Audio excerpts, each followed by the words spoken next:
I took the show more seriously than the writers did, clearly, because I assumed it was going to be based on a familiar genre, which is your legal drama / comedy, like a Boston Legal, Ally McBeal. That was a false assumption on my part. When I saw those first 4 episodes, I thought, well, one of the episodes is terrible, which was the 4th episode, where she goes on the date where the guy's reading the book, The Feminist Way. I don't even know if that's a real book. It is. It is. Well, there you are. In any case, so I thought, well, that's sort of a stinker, but 1 out of 4 is not bad for Marvel. And my previous feelings is that Marvel were 0-8, meaning every single one of their shows were terrible. There wasn't a single one that at the end, maybe a good episode at the beginning, or, this Moon Knight, the first episode, this is interesting. The audience is blacking out along with the characters, so we don't know what's going on. Like, that was an interesting way to tell that part of the story. But every single Marvel Disney Plus series has been awful by the end. I don't think that Marvel or Disney Plus, I don't think they know how to make TV shows. That was something that Gary Buechler kind of just like put out there. Like, maybe they just don't know. Whereas conversely, I would say both Netflix and HBO have a track record of making decent TV shows, and not out of just familiar IP, right? Like, they know how to do television.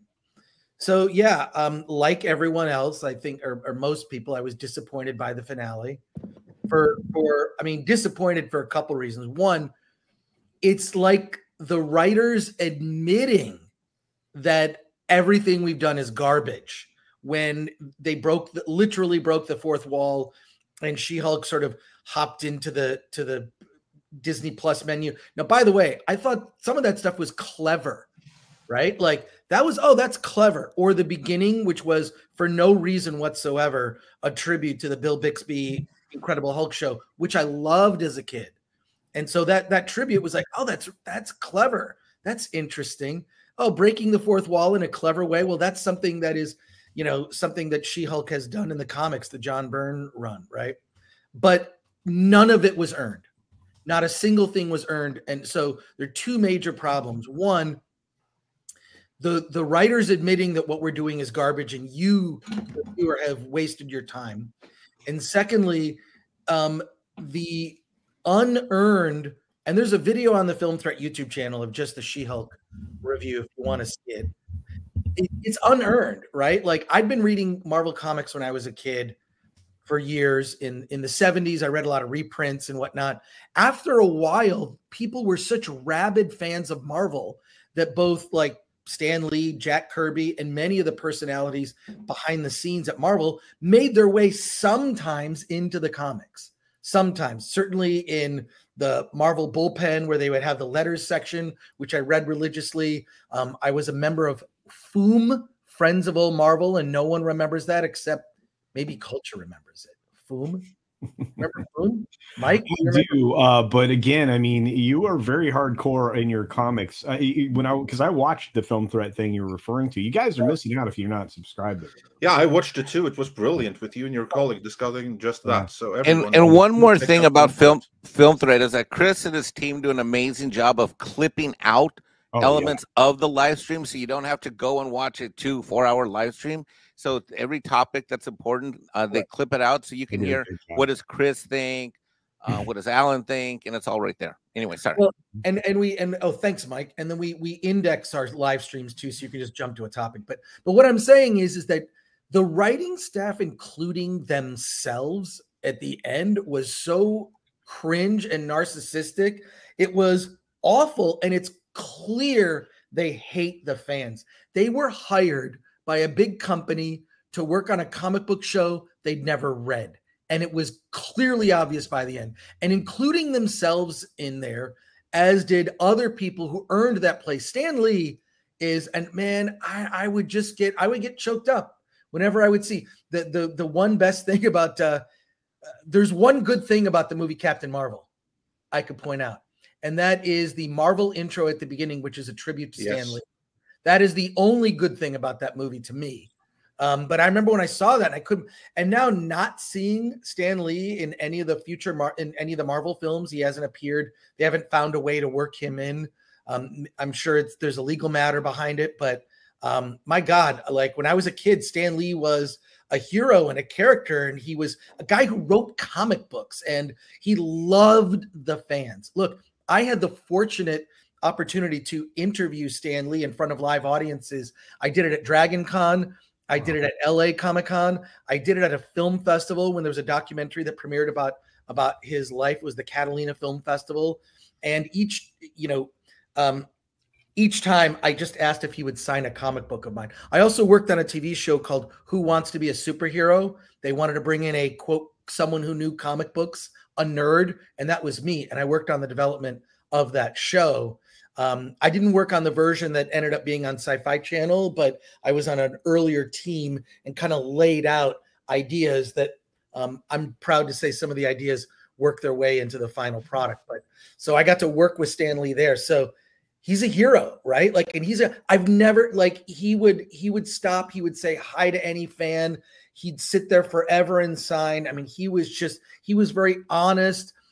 He thought about the audience when he said things, and there was no one, it seems, on the She-Hulk show that had any care whatsoever for people who read the comics, or an understanding of even like someone who would bother to go to a comic book convention, travel halfway across the country to go somewhere like San Diego Comic-Con, right? Like, which I've been doing since 1989, right? When I moved to the West Coast from Michigan. And not just San Diego Comic-Con, LA Comic-Con, and lots of other Comic-Cons I've been to, right? Like, there's a personality of someone, a type of person who goes to great lengths to seek that out and to be around other people where you can just talk. Why are we here?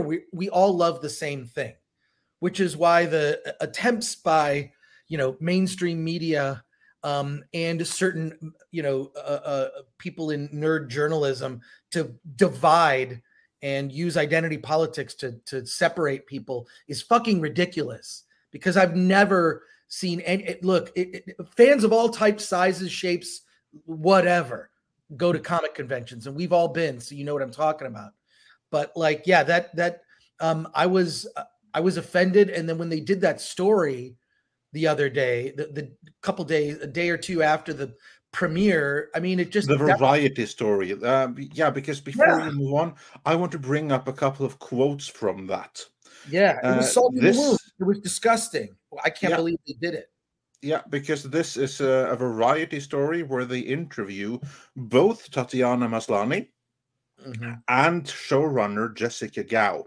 And first, this is what I noticed, because Variety, they set the stage by basically giving a false narrative. Because first they summarized the finale, and they summarized the series and what it's about, including a cabal of toxic fanboys who troll Jennifer online about being a female superhero who doesn't deserve her powers.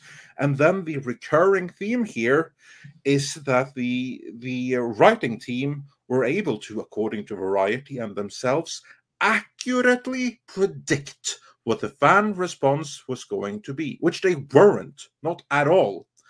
And also, and then you have Tatiana Maslany saying that, oh, when we saw the reactions and how it was exactly like it was written, we got a kick out of it. And we were sending it between ourselves and laughing at these horrific trolls. And that's how they're talking about the fans. And even Jessica Gao, she even told Variety that there's a troll in me that likes to troll the trolls, which is how she sees the fans. But again, their whole premise fell apart because the actual complaints against the series weren't the complaints that were leveled against She-Hulk in the series. In the series, it was basically like, she doesn't deserve her powers because she's a woman. That was never an issue among actual fans. These women don't. I mean, look, the writers' room would have benefited from being more diverse. More males in the writers' room, I think probably would have been a good thing.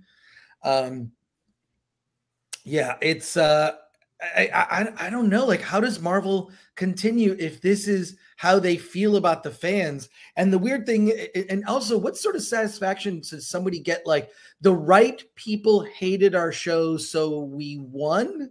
Like, how is that a win?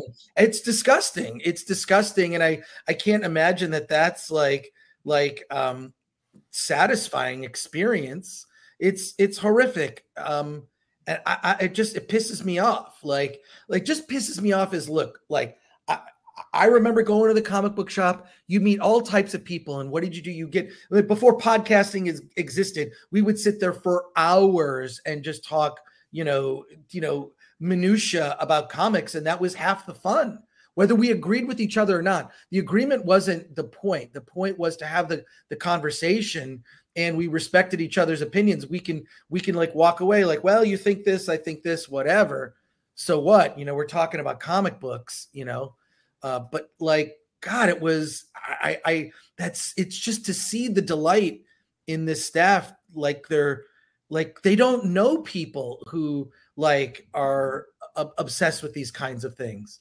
What about does it signal the narcissism and the insecurity or the lack of conviction? In terms of that writer's room, I found it incredibly jarring, that scene when they were sitting there like that. And then I saw her again, I think this is the second or third time I've seen her in their own series. I mean, Script, what does that say about them and their mentality? It's just jarring. It says a great deal about them, but it also says a great deal about Marvel, because Marvel used to have a television subsidiary that worked closely with ABC television studios. Mm-hmm. They did the Netflix shows, and they did Agents of S.H.I.E.L.D. And you may have thoughts with regards to Agents of S.H.I.E.L.D., which I completely understand, that some of the Netflix shows were really out of this world. Well done, well structured, worked to benefit the overall MCU. But that got completely disbanded once Disney Plus was announced. It's not there anymore, and as a result, nobody from that I can think of from either one of those sides of the studios for television came over to the Disney Plus side of things for streaming, which means that they're using all of these cinematic levels of storytelling, and they're telling writers who some have worked in television, many of us others have got their experience in features. Oh yeah, it's just a really long feature that we break up into act structures. And that doesn't work. And now you've got the emotional insecurities of the writers that want to convey specific points of view or messages at the forefront of the show, as opposed to it being the nice little the icing on the cake at the end, or the dessert that comes at the end of your meal, where you realize, oh, that's the theme of what they were trying to get at here. It's not the dominant part of the story. So yeah, we're getting a nice little jumble of things, and as a result, they have not been able to stick the landing for any of their shows. Like, I would argue that Ms. Marvel was probably one of the better written ones, but even their climactic ending was bad.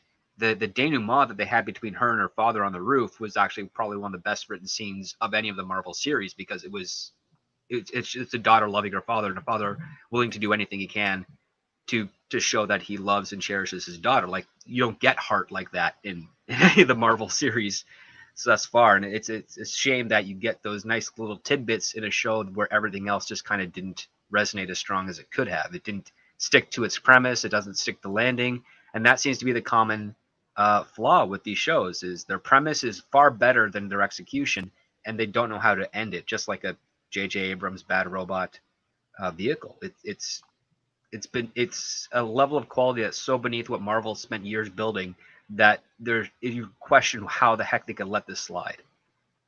Yeah, I think that this is all, and to me, it's like this is Marvel's death is going to be slow, and it's the death by 1,000 cuts. I mean, does the She-Hulk show destroy everything about Marvel? No, but it's just another thing that diminishes the brand. And God, I'm like, how many more fans have to feel burned where now you've made the audience the enemy? People that are vocal fans, expressing their passion, and the fact that these women, both the lead actress of the show and the writers, are so affected by idiots on Twitter right? Going after them. I mean, a lot of the times, for one, it's either bots or children. And by children, I mean teenagers. If I may add one thing to that. Please. Half the time, it's not even going after them. It's what they perceive to be arguments of people that have gone after others before. That's what this is based on, because they take the criticisms that's been directed at, for instance, Captain Marvel, and then they apply that to She-Hulk. That's obviously what was done here, because what they completely forgot in their attempted takedowns of the fans is that She-Hulk is a legacy character with a fan following, and no one said that she doesn't deserve her powers ever. That was the recurring thing in the series. Right. But that never happened in reality.